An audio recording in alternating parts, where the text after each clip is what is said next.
Hey, what's going on everyone? My name is Alex and welcome back to avchesslab. This video is the beginning of the next phase in our road to chess master. We're past all the super beginner elementary stuff and we're moving on to the heart and soul of what chess is really all about. There are a ton of people out there telling you to study chess openings and memorize the theory and learn middle games and end games. You know what? They're correct, but the most important thing you need to know in chess is vision. It does not matter if you're an encyclopedia of information if you cannot see the chessboard. If you cannot visualize upcoming positions and assess them correctly before making your move, then all that other stuff is irrelevant. You know how many times I've heard, man, I had such a great opening position, but then I messed up and lost. Well, that's exactly what happens when you just memorize things instead of actually developing your chess skills and your chess vision. So if you want to know how grandmasters think and how they go about coming up with the best moves, continue watching AV Chess Lab.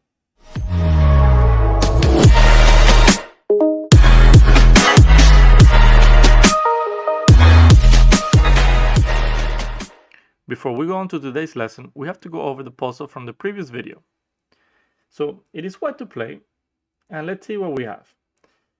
Notice that these two rooks are very restricted. They don't have a lot of spaces to move to. So here, the best move for white is to go rook to d8 check, attacking the king. Now the king only has one move. If rook back, we're simply going to take it because it's protected by our bishop and it's going to be game over. So the only continuation here is to go king to f7.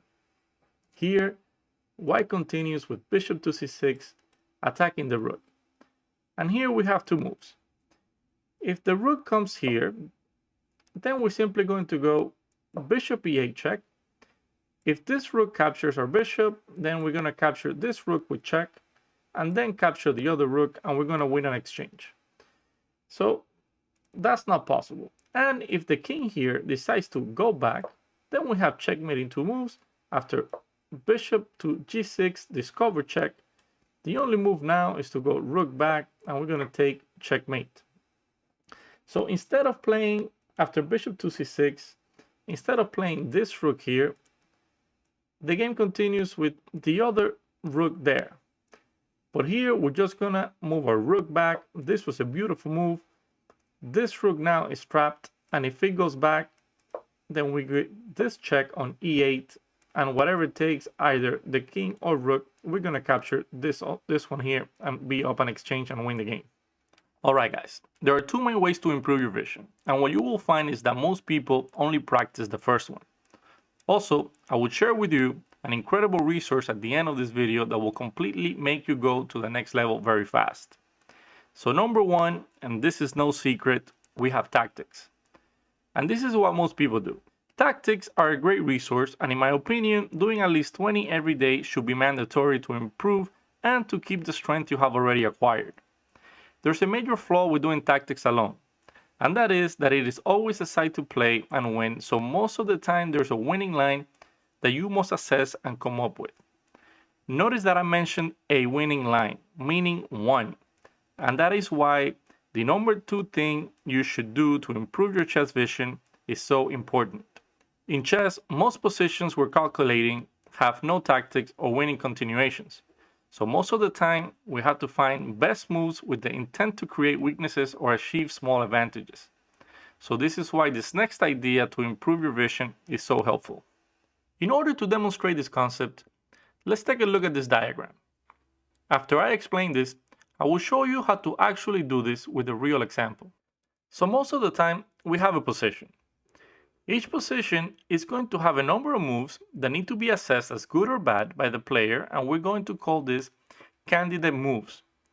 As we work through each candidate move, we're going to label them here on the diagram as A in the blue color, B in yellow, and C in red. For each of these, you need to find the best variations of all these situations and then choose one to move forward with. Ultimately, you will do this for each move, and the further you can see into the future, the better. Now, what I like about this method is that there is no forced winning line. It is completely even position, and you need to find the best and right plan. For the purposes of this diagram, we have a chess position, any position. In this position, you find that there is 3 candidate moves, A, B, and C, highlighted here by the colors blue, yellow, red. For each candidate move, you're going to calculate a specific variation, and you're going to determine at the end of this calculation if it's a good move or not. Notice here that I only drew one arrow from going from this big circle to the smaller circle. This means that this calculation was a good one. For the second candidate move, here highlighted by the letter B and the color yellow, notice that I have one arrow going in one direction and an arrow going in the opposite directions. This means that you didn't really like what you calculated in this variation, and you went back to the original position in order to calculate the third possible candidate move, here the letter C, color red. After all of this, you spent some time thinking. You decided that you have 2 possible candidate moves that you can make, A and C. So which one do you play here? Well, you have to really now assess which one is going to give you the better position, and it's going to ask the most questions to your opponent. In this situation, I chose A as that specific move. The more you do this, your brain is going to adapt to doing this all the time for every single move. So it will become a habit, and when used with tactics, you will see exponential growth in your game. To show you how this is best practice, I have chosen to go to Chess.com because they have a great feature that I love for working with this exact concept. So let's go straight into the computer. Alright guys, so we're here in Chess.com. One of the things I like about this platform is that every time you play, they give you the offer of analyzing the game for you. And once they do, they give you all these things. They give you the analysis, the game report, and in the game report, you have a lot of information already. They tell you how many best moves you made, how many bad moves, blunders, missed wins, inaccuracies, etc. There's a lot of information here alone. You can go to the analysis, and the computer is going to tell you if you're winning, losing, by how much. But what I really like is the key moments. When you go here, usually you're going to have a lot of key moments throughout the game. In this game, for example, there was only one key moment, and it was in the opening, and it was when the last book move was played. But I'm going to show you what I thought was a key moment for me. So I come here, and in this position, my opponent had just played knight to e4. And I was wondering, how should I continue from here? So I went back to my diagram, and I thought to myself, okay, I have a chess position. I need at least 3 candidate moves. So in my head, I really quickly went through my candidate moves, which were rook to b1, and I'm not going to go in any order, it's just as I saw them. Rook b1, taking control of the open b file. Okay, at the moment, this is all I could see from this move. If I play rook b1, my opponent could castle, and the game just continues, nothing else. But then I told myself, okay, well, how about if I prevent the king from castling altogether? My other candidate move was to go bishop to a3. From here, this bishop controls a square on f8, so the king cannot pass through the line of fire of the bishop, so we cannot castle. I was like, okay, that seems like also like a very good move. The king cannot castle. How can the game continue from here? Well, maybe the knight goes back to d6 after bishop a3, attacking my bishop. Then my bishop has to move. So I told myself, okay, maybe that's not such a great move. And then my bishop on a3 is not going to be so powerful. And I also want to have to move my bishop from c4, which I really like. It's protecting, in some cases, the advancement of the pawn to d5. So I was like, okay, what other moves can I make? So then I came across this other candidate move, and it was to play queen to c2, hitting the knight. And then asking black, what are you going to do with the knight? Notice that I wanted to play bishop a3 in order to control this. But if I can first come queen to c2, hit the knight, maybe the knight doesn't go back to d6 right away. What if my opponent decides to go f5 here, for example?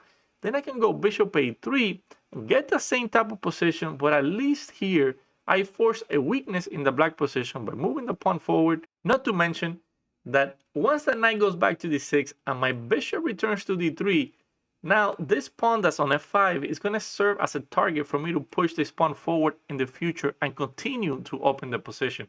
So for me, it was a no-brainer. Queen to c2 was the move that I needed to play, and my opponent collapsed very soon after this. Now, I want to show you in this same game another key moment. So what you can do is you can go anywhere along this line and choose any position, and you can do this with every game that you play. So the next position I want to show you came around here. At first glance, I noticed, wow, okay, I have the open G file. If I can put another piece in there, I'm going to be threatening checkmate, and it's very complicated for black here. How should they continue? Then I also told myself, well, this queen doesn't have a lot of squares. If I can attack it with my pieces, maybe I can trap her. So I started evaluating the position. So I first came across this move, queen to g4, attacking checkmate on g7. But then I thought, okay, knight to g6, pawn to h4, threatening pawn to h5, and his knight's going to be lost. So very promising position. Then I told myself, okay, let's calculate the other candidate move I had, which was bishop to c4, hitting the queen on b3, but the queen goes back to b6, and then notice something. I'm forcing the queen to a better square, and from here the queen can actually swing back to the other side and serve as a protector of my pawn on g7. So I immediately told myself this candidate move was no good, and I started thinking for other options. And then I found this other beautiful candidate move that I had was to play rook from g to b1, and now attacking the queen, and now this queen is trapped. There's no squares for my queen. So I had two possible moves. I could win the queen in one go, or I could play queen to g4, and after knight to g6, h4 with the threat of h5 with a promising attack on the king. But this is promising. This doesn't guarantee me anything. Rook to b1 guarantees me a queen. So it was a no-brainer. I went ahead and I played the move, and I was able to trap the queen, and my opponent resigned. If you don't have chess.com, or you don't use chess.com, and you use the other platforms such as Lead Chess or Chess24, that's fine, that's okay. Just grab any game that you have, any games that you played before in tournaments, and just put it into the platform, and choose any position at any moment in the game, and do the same thing. Go through each candidate move, and after you've gone through the candidate moves, evaluate which one is better than the other one. And then after you've done that, then make that move. You're going to realize that you're not going to be playing the same moves you made in that game, because eventually what you're going to do is that you're going to find better moves because you found all the possibilities and you were able to calculate those possibilities and make the best decision possible moving forward. All right, guys, here's the tactic for this video. It is white to move. Try to solve it and put your answer in the comment section down below. Thanks for watching. If you found this useful, like the video and subscribe to the channel. Stay safe, have a great day, and show respect to your opponent. Hope to see you in the next video.